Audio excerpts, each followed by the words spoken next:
On the night of April 7th, 1941, a British staff car moved through the darkness of Cyrenaica. The desert had no roads in the ordinary sense. Tracks crossed and disappeared. Landmarks dissolved after sunset. A wrong turn could carry a vehicle miles away from the formation it was trying to reach. Inside the car sat two senior British generals. One was Philip Neame, the commander trying to hold together a retreating army. The other was Richard O'Connor. Only 8 weeks earlier, O'Connor had stood at the end of one of the most astonishing campaigns in British military history. His small force had advanced 500 miles, destroyed 9 Italian divisions, and taken approximately 130,000 prisoners. Now his driver was lost. A German reconnaissance patrol appeared out of the darkness. There was no army around O'Connor. No Matilda tanks, no artillery, no mobile columns racing across the desert. The general who had captured an army was captured beside a staff car. It is difficult to imagine a sharper reversal. O'Connor had become Britain's most successful battlefield commander of the war, almost before the British public learned his name. Then, at the moment Germany entered the desert campaign, he disappeared into captivity. The generals who followed him would become legends. Rommel became the Desert Fox. Montgomery became the victor of El Alamein. Wavell became Britain's first wartime strategist. Richard O'Connor became the missing man in the story. And the question is not simply how he captured 130,000 soldiers, it is what Britain might have gained if the Germans had not captured him. Richard Nugent O'Connor was born in Srinagar, Kashmir, in 1889. His father was an officer in the Royal Irish Fusiliers, and the army formed the background of his childhood. He attended Wellington College and entered the Royal Military College at Sandhurst in 1908. The following year, he joined the Cameronians, the Scottish Rifles. O'Connor was not a physically imposing figure.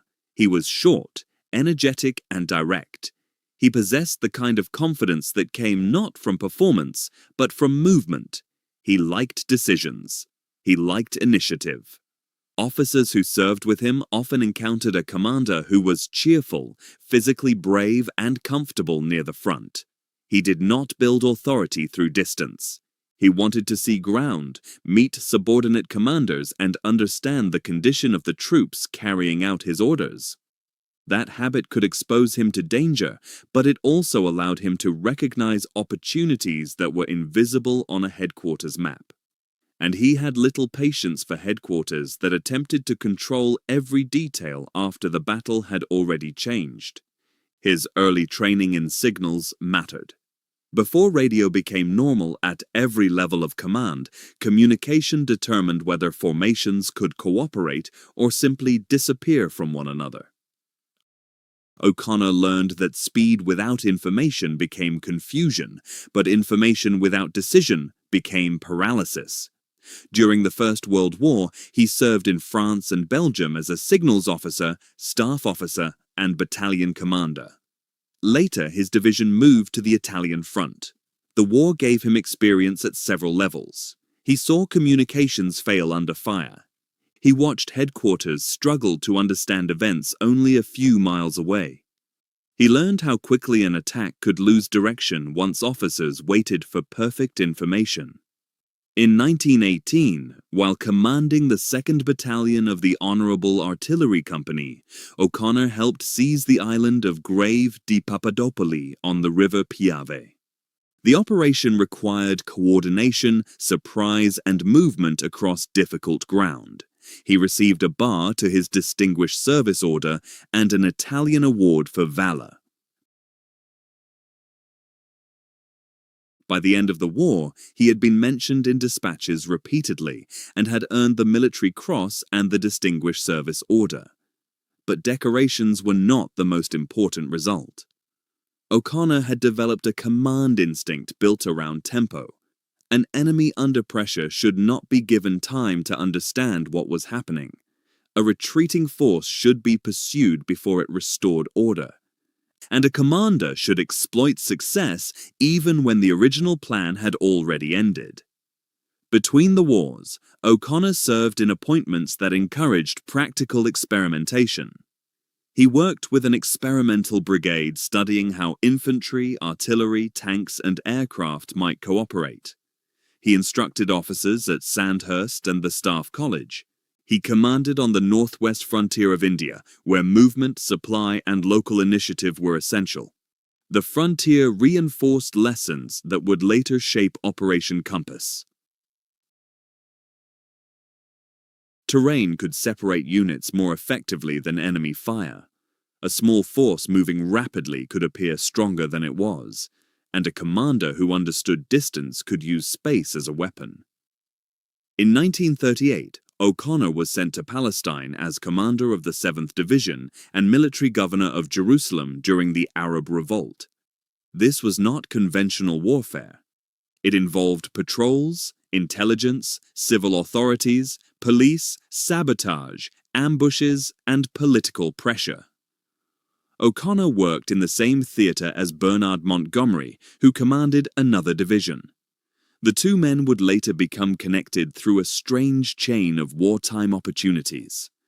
Montgomery would inherit the army whose desert tradition O'Connor had helped create. But in 1938, neither man knew how famous North Africa would become. When the European War began, O'Connor's division moved to Egypt. Britain's position there depended on the Suez Canal, the route to India and the oil supplies of the Middle East.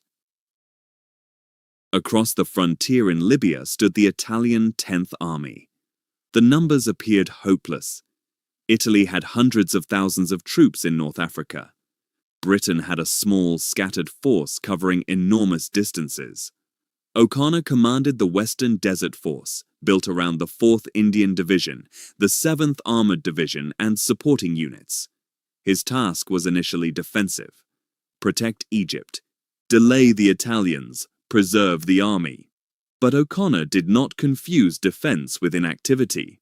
Before Italy's main advance, British armored cars and mobile patrols crossed the frontier, attacked isolated posts, and returned before the enemy could respond. These raids created an impression that the British were everywhere.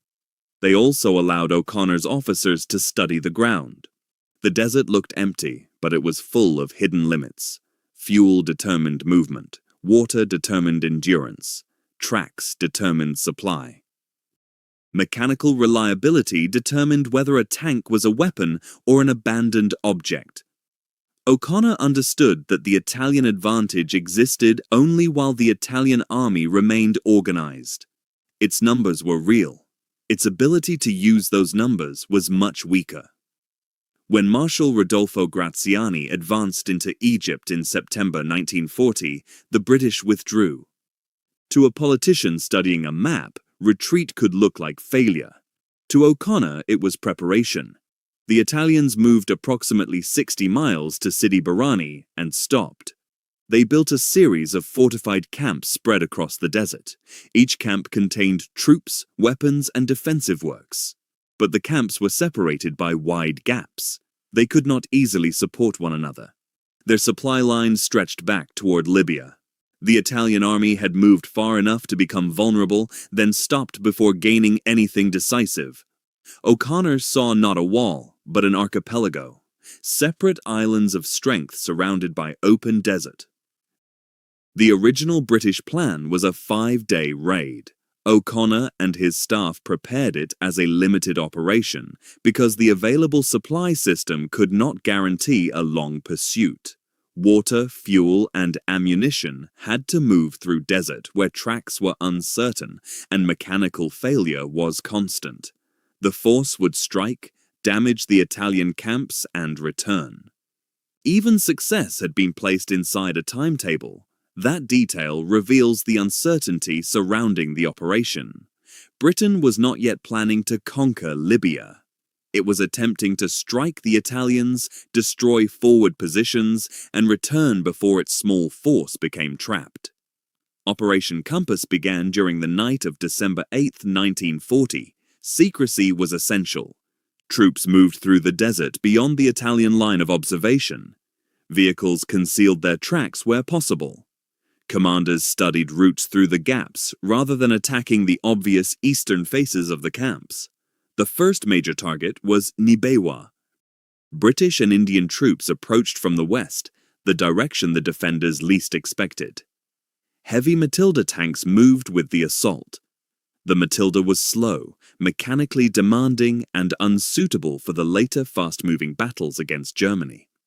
Against many Italian anti-tank weapons in December 1940, it was devastating.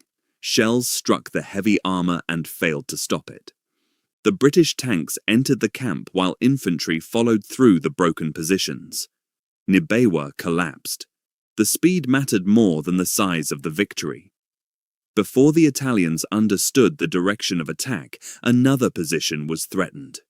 British and Indian forces moved through the gaps, cut roads and isolated camps. At Sidi Barrani, the Italian system began to disintegrate. Thousands surrendered. Headquarters lost communication with units. Formations designed to face east discovered British armor behind them. The 5-day raid had succeeded. O'Connor could have stopped. The original objective had been achieved. Egypt was safer. Prisoners and equipment had been captured. His force remained small, and every mile west increased the strain on supply. A cautious commander would have returned to prepared positions. O'Connor asked a different question. Was the Italian army recovering? The answer was no. It was retreating. That changed the purpose of the operation. A raid became a pursuit. O'Connor understood that the greatest danger was not advancing too far. It was stopping long enough for the enemy to rebuild. The decision was not his alone. Archibald Wavell, Commander-in-Chief Middle East, accepted the wider strategic risk and allowed the campaign to continue. The relationship between Wavell and O'Connor was one of the most productive combinations of British command during the war. Wavell thought across the theater. O'Connor concentrated on the enemy in front of him. Wavell provided freedom. O'Connor used it. Yet the campaign immediately faced a major disruption. The experienced 4th Indian Division was withdrawn for operations in East Africa. It was replaced by the 6th Australian Division, a formation with courage and quality, but little desert experience. The change could have broken the momentum. O'Connor adapted. In January 1941, the Australians attacked Bardia, a fortified Libyan port defended by a large Italian garrison. Engineers opened routes through wire and mines. Infantry entered the perimeter. Artillery and tanks supported the assault. Tens of thousands of prisoners were taken. Then came Tobruk. The name would later become associated with siege, Rommel, and Australian resistance. In January 1941, Tobruk was an Italian fortress blocking O'Connor's advance. The British and Australians attacked. The defences broke. Another 25,000 prisoners surrendered, together with guns, tanks, food and supplies that helped the advance continue. O'Connor now faced a larger problem. The Italian 10th Army was retreating west across Cyrenaica toward Tripolitania. If it escaped, it could rebuild around Tripoli. A direct pursuit along the coast might not be fast enough. O'Connor needed to cut across the desert and reach the coastal road ahead of the retreating army. This was the decision that transformed Operation Compass from a successful offensive into a masterpiece. A mobile force under Lieutenant Colonel John Combe drove across difficult inland routes toward Baie de Fom. The force was small. Its vehicles were worn. Fuel was limited. If the Italians reached the road first in strength, the British detachment could be overwhelmed, but speed created its own power. Combe force reached the coastal route and blocked it. The Italian columns arrived to find the road closed. Behind them, Australian and British troops continued the pursuit. In front of them stood a thin British barrier that could not afford to break. For several days, the Italians attacked. They had more men and more vehicles. Their tanks attempted to force a passage. Columns crowded the road. Command disintegrated under the pressure. The British line bent but held. O'Connor drove the battle forward from close enough to understand the risk. There was no comfortable reserve. The operation depended on keeping the Italians trapped between pursuit and blockade until their will and organization collapsed. On February 7, 1941, it ended. The Italian 10th Army ceased to exist as an effective force. In 10 weeks, O'Connor's command had advanced roughly 500 miles. 9 Italian divisions had been destroyed. Approximately 130,000 Italian and Libyan soldiers had been captured. The British had taken hundreds of tanks, more than 1,000 guns, and enormous quantities of transport and supplies. The scale of the result becomes clearer when compared with the force that achieved it. O'Connor had begun with roughly 30,000 men. He did not capture 130,000 soldiers by surrounding them with greater numbers. He captured them by making their numbers useless. The Italian camps were isolated, their communications failed, their retreats were interrupted, their leaders reacted slowly. O'Connor concentrated force at the point where it mattered, then moved before the enemy understood the new situation. This was not simply bravery, it was operational speed. It was also Britain's first major land victory of the Second World War. France had fallen. The British Army had escaped from Dunkirk. German aircraft had bombed British cities. Across Europe, Axis armies appeared modern, mobile, and almost impossible to stop. Then, a relatively small British-led force destroyed an army in North Africa. The victory carried another possibility. Tripoli was still far to the west, but O'Connor believed the advance could continue if he received the necessary support. The Italians were shattered. The Axis position in Libya appeared close to collapse. Then the wider war intervened. Churchill and the British government decided to send forces to Greece. The decision had political and moral arguments behind it. Greece was resisting the Axis. Britain wanted to demonstrate that it would support an ally still fighting, but every formation sent to Greece was unavailable for Libya. The advance stopped at El Agheila. O'Connor's striking force began to change. Units were transferred. Tanks required repair. Experienced formations moved elsewhere. The opportunity to drive toward Tripoli disappeared. At the same time, Adolf Hitler sent German forces to rescue the Italian position. Erwin Rommel arrived in North Africa in February 1941. His instructions were cautious. His response was not. Rommel examined the British line and recognized that the army holding Cyrenaica was not the force that had destroyed the Italians. Many British units were inexperienced. The command arrangement was uncertain. Vehicles were worn, supply lines stretched back toward Egypt. Rommel attacked in March. The reversal was immediate. British positions collapsed faster than headquarters expected. Units lost contact. Orders arrived after circumstances had changed. The desert that had enabled O'Connor's advance now magnified the retreat. O'Connor was no longer the field commander responsible for Cyrenaica. He had been appointed to command British troops in Egypt and was preparing to leave the immediate campaign. But the crisis drew him back. Wavell sent him forward to advise Philip Neame, the commander struggling to control the retreat. This decision placed O'Connor inside a collapsing command system without giving him complete authority over it. He could see what was happening. He could not reconstruct the army in a single night. Headquarters withdrew. Roads became crowded. Maps were uncertain. German reconnaissance elements moved far ahead of the forces British officers expected to encounter. Then came the night journey. O'Connor and Neame were traveling near Derna, attempting to reach a new headquarters. Their staff car took the wrong route. A German patrol stopped them. The capture was almost absurd in its simplicity. There was no final battle, no surrounded command post, no formal surrender of a general and his staff. A lost vehicle in darkness crossed the path of an enemy reconnaissance unit. Rommel reportedly understood the value of the prisoners immediately.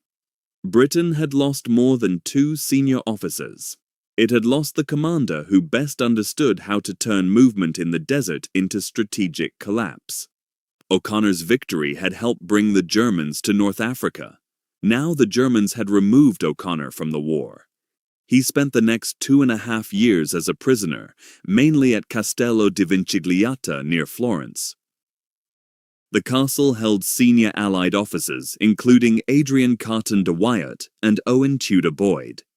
The surroundings were more comfortable than the camps endured by many ordinary prisoners, but captivity remained captivity. O'Connor responded to imprisonment as he had responded to the Italian camps. He looked for gaps. The prisoners organized escape plans. One attempt to cross the castle walls failed and brought solitary confinement. A more ambitious plan involved a tunnel constructed over months. In March 1943, several officers escaped. Some reached freedom. O'Connor and Carton de Wyatt traveled through the Po Valley, but they were recaptured near Bologna. The failure did not end the effort. After Italy surrendered in September 1943, the situation around the prisoners became confused. German forces were moving to take control. Italian guards and resistance contacts created new possibilities. O'Connor escaped again. He was hidden and assisted by members of the Italian resistance. Attempts to reach a submarine rendezvous failed. He continued moving through a country divided by war. Eventually, he reached Termoli by boat and traveled to Bari. On December 21, 1943, Richard O'Connor returned to Allied lines. He had been absent from active command for almost the entire period in which the Desert War created its most famous reputations. While he was imprisoned, Rommel became a legend. Auchinleck stopped the Axis at the First Battle of El Alamein. Montgomery won the Second Battle and drove the Axis west. The army O'Connor might have commanded had acquired new leaders, new structures, and a new public story. He returned at 54 years old with more than 2 years of the war missing. Yet his career did not end. In January 1944, O'Connor received command of 8th Corps. The appointment sent him into another kind of battle. Normandy was not the open desert. It was a landscape of villages, hedgerows, rivers, ridges, and narrow roads. Movement was constrained. German anti-tank defenses were strong. Every advance could become a battle for a few fields. O'Connor's corps took part in Operation Epsom, the British attempt to cross the Odon and threaten the German position around Caen. The operation did not produce the dramatic breakthrough originally hoped for, but it forced Germany to commit powerful armoured reserves against the British sector. 8th Corps later fought in operations around Hill 112, Goodwood and Bluecoat. These battles were difficult, costly, and controversial. They did not offer O'Connor the freedom of Operation Compass. Montgomery controlled the wider plan closely. Terrain restricted movement. British armour faced experienced German forces rather than a disorganized Italian army. O'Connor remained energetic and aggressive, but the war had changed. His corps later supported the advance during Operation Market Garden and captured towns in the Netherlands. He had returned from captivity to command major formations in Europe. In 1945, he was transferred to India, first to Eastern Command and later to the Northwest. After the war, he became Adjutant General to the forces, responsible for administration and personnel across the British Army. It was an important position, but it carried none of the public drama of a desert offensive. O'Connor retired in 1948 and lived until 1981. He received high honors, remained respected by soldiers and historians, and still never entered popular memory beside the commanders whose careers had continued while his was suspended behind prison walls. But he never again received an opportunity as clear or independent as the one he had used in 1940. This is where historical judgment becomes difficult. Operation Compass was not the work of one man. Wavell created the strategic opportunity and accepted the risk. Beresford Pierce, Michael O'More Cree, Australian commanders, Indian officers, artillerymen, engineers, tank crews, infantry, and RAF, and Royal Navy personnel made the victory possible. Combe Force closed the road at Bida Fom. The soldiers on that road held it. O'Connor did not capture 130,000 men personally, but he provided the tempo that connected each success to the next. He refused to let a 5-day raid remain a 5-day raid. He recognized when the enemy was no longer capable of recovering. He accepted the danger of pursuit, and he understood that the destruction of an army often occurs not at the moment its soldiers are killed, but when its command, movement, and confidence collapse together. O'Connor also benefited from Italian weaknesses. The Italian 10th Army was badly organized for the position it occupied. Its camps were separated, its communications were poor. Many units lacked effective mobility and modern anti-tank weapons. Operation Compass cannot simply be transferred onto another enemy and assumed to work. When German forces entered the desert, British commanders faced a faster, more flexible, and tactically integrated opponent. O'Connor might not have defeated Rommel. The war does not provide that answer. His capture has encouraged generations of speculation because it removed the possibility of finding out. Perhaps he would have adapted. Perhaps his aggression would have produced costly mistakes. Perhaps he would have become the commander remembered at El Alamein. Or perhaps the difficult politics and shortages that overwhelmed Wavell and Auchinleck would have overwhelmed him too. The honest conclusion is narrower. At the moment Britain most needed proof that it could defeat an Axis army on land, Richard O'Connor supplied it. He took a force that appeared too small for a major offensive and used surprise, combined arms, and relentless movement to destroy a much larger enemy. Then, before his methods could be tested against the Germans, chance removed him. A driver became lost. A patrol appeared in the darkness. And the most successful British field commander of the war's opening years became a prisoner.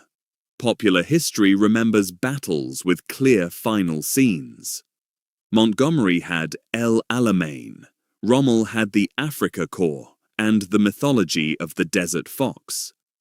O'Connor had a campaign whose gains were partly lost after he left, and a career interrupted at the moment it appeared ready to become famous.